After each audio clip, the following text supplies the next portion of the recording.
வணக்கம். Red news செய்திகள்.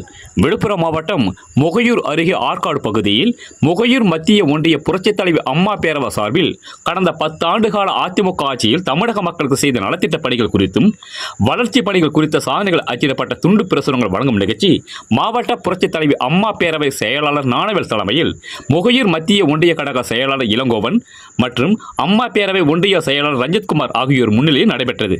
இதில் ஒன்றிய கழக செயலாளர் பழனிசாமி, தனபால்ராஜ், திருக்கோயிலூர் நகர செயலாளர் சுப்பிரமணியம் உட்பட 300க்கும் மேற்பட்ட அதிமுகவினர் ஆற்காடு பஸ் நிறுத்தம், கடைவீதி உட்பட பல்வேறு பகுதிகளுக்கு ஊர்வலமாக சென்று கடந்த கால அதிமுக அரசின் சாதனைகள் மற்றும் திமுக அரசின் 4 ஆண்டு கால வெற்றி விளம்பர ஆட்சி குறித்த விளக்கத்துண்டு பிரசுரங்கள் பொதுமக்கள், வியாபாரிகள், மாணவர்கள், பயணிகள் என பல்வேறு தரப்பினரிடம் வழங்கி பிரச்சாரம் மேற்கொண்டனர்.